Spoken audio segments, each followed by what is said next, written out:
Pinangingilagan, kinatatakutan. Pero ngayong 2013, sila raw ang may dala ng swerte.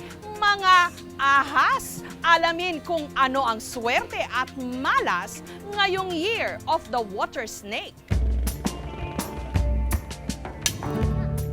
Sa isla ng Olutanga, sa probinsya ng Zamboanga, Sibugay,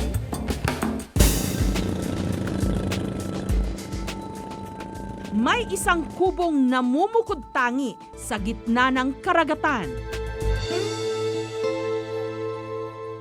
Ang mga nakatira kasi rito, hindi tao, kundi libo-libong mga ahas. Pinaghalong itim at puti ang mga kulay nito, na may itim na ulo,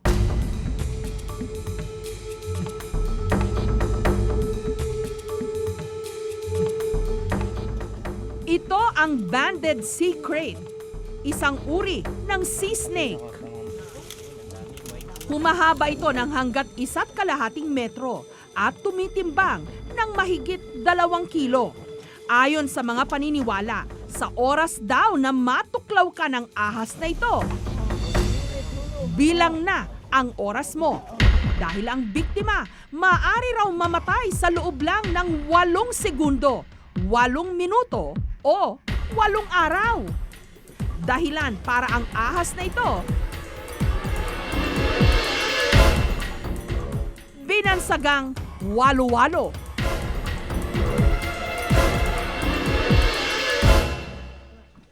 Ang 65 anyos na si Mang Tero ang nangangalaga ng mga walo-walo.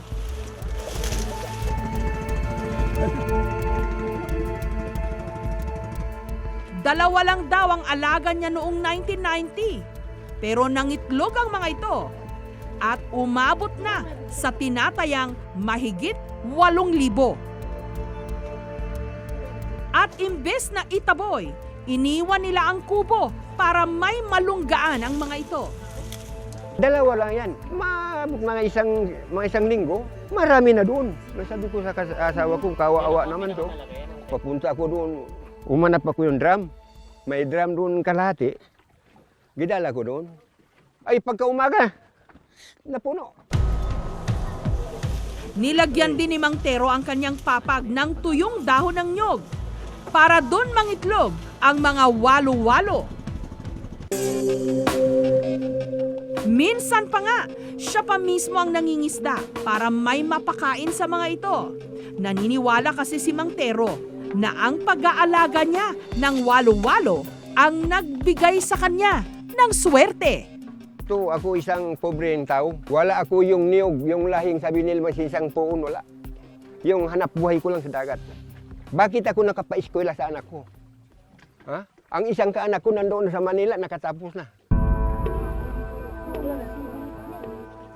Pero para sa 13 anyos na si Hasim, malas ang mga walo-walo. Minsan na kasing nalagay sa bingit ng kamatayan ng kanyang buhay dahil sa mga ahas na ito. Naliligo raw sila noon ang kanyang mga kababata sa dagat taong 2008 nang may tila lubid daw siyang naapakan. Laking gulat niya na isa pala itong walo-walo. Bagamat nagpaturok na ng anti-venom si Hasim, binigyan pa rin sila ni Mang Tero ng lana o yung balat ng ahas na hinaluan ng iba't ibang klase ng langis para di umano tuluyang mawala ang kamandag. Ngunit babala ng mga eksperto, huwag umasa sa mga ganitong klase ng lunas dahil sa kaunting kamandag ng karamihan sa mga ahas, buhay ang maaring kapalit. Magkamandag talaga yung walo-walo. Gawa ng siya ay nagbibigay ng 10 to 15 milligram per minum as compared to the terrestrial snake na is only 1.5 milligram per minum. Ang aking advice sa mga nakagat sa sea snake, kailangan kumukonsulta ka agad sa doktor. Magkaroon ng intense pain. Masakit talaga yun. Ano mabaga, swelling, nga mayroong mga necrosis. So hanggang sila ay mamamatay. Ayon sa Chinese calendar, ang mga kalahi ng walo-walo ang itinuturing na swerte ngayong 2013, mga water snake. Sumisimbolo raw kasi ito sa madulas na pasok ng pera. Maraming mga pinuno ng mundo ay Year of the Snake. Si Mao Zedong, si John F. Kennedy, at ang asawa niya Jacqueline Kennedy, ang yumaong Pangulong Presidente Marcos at maging ang kongresista ngayong si Imelda Marcos ay Year of the Snake din. Magaling silang mamuno sa larangan ng inggitan, kakainggitan ang mga snake at nagiging object sila ng intriga. Swerte rin daw sa taong ito ang mga negosyong may kinalaman sa pananalapi. Banking, finance, sa mas nating karanasan, maging sa ating neighborhood, 5-6, mga pautangan, pawn shop, money changer. Dahil sa paniniwalang magdadalang araw ng swerte ang taon ng ahas, lalo na sa kanyang negosyong interior design at construction wares, nilagyan ni Ivan ang kanyang bahay ng isang ahas mula sa kanyang lolo. Ang ahas na ito may habang 1 metro. Ang lolo raw kasi ni Ivan, simula nung nag-alaga ng ahas, mula raw sa maliit nitong tindahan ng mga pandekorasyon sa bahay noon, lumago. Sabi niya, pag nag-alaga daw kami, may mabibigay siyang swerte sa amin in return. So, hindi na sa akin manggagaling yon sa nagpo-feng shui na. Hindi siya ang nagsabi sa amin na maglagay sa ganitong branch, maglagay sa ganyan, para magkaswerte. Pero paglilinaw ni Ivan, dapat swak din daw sa feng shui ang pwesto ng ahas. Hindi ako ang nagde-decide ng pwesto. Yung nagpo-feng shui ang nagde-decide. Kasi kapag punesto mo siya sa ibang place, baka malasin. Pinapakain din daw niya ito ng buhay na sisiw o hindi kaya daga. Subalit ang ilang animal rights group, mariing tinututulan ang ganitong mga gawain. Maaari nga na sinwerte sila sa negosyo nila o naniniwala sila na swerte yun sa negosyo nila, pero ang nakakasigurado tayo, yung ahas naman ang minala sa kanila. Kasi yung ahas, kinuha sa natural habitat niya, nilagay sa maliit na kulungan, ganun na lang ang buhay ng ahas na yun hanggang sa mamatay siya.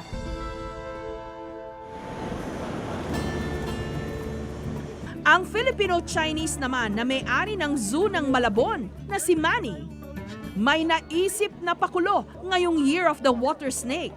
Ipinaparada niya sa buong zoo ang Burmese python na si Cheesecake na may habang 18 talampakan.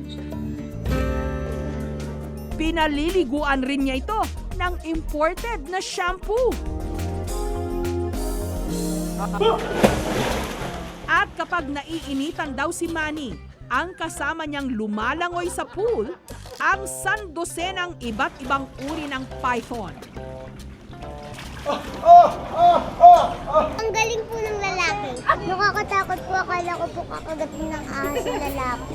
Hello everybody! Welcome to my house po where all my snakes live. Sa kanila namang bahay, ang kanyang housemates, 2 dosenang ahas. Nagkalat nga raw ang mga sawa sa kanilang sala. Sa kusina, palikuran, hagdan, at katabi pa niya hanggang pagtulog. Bagamat makamandag ang mga sawang ito, ang talagang swerte, ang katotohanang hindi pa raw natutuklaw si Manny maski minsan ng isa sa kanyang mga alaga.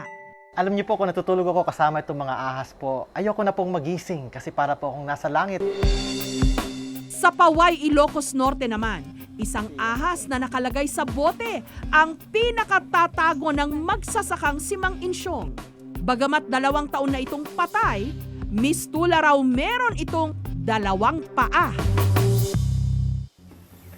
Nag-aayos daw si Mang Insyong ng mga dayami nung nakita niyang gumagapang ang ahas. Laking gulat daw niya na tila may dalawa itong paa, kaya't napalo niya sa ulo. Dahilan para ito'y mamatay. Ipinakita namin sa eksperto ang video ng ahas na nahuli ni Mang Insyong. Hindi raw totoong may paa ito. Doon sa banda ulo, manipis. Pagkatapos nun, manipis din siya. Ang nangyari ay kumain siya. Tapos yung pagkain na yon, palaka, masyadong malaki. Pressure from going inside, pumutok yung gilid ng katawan nila.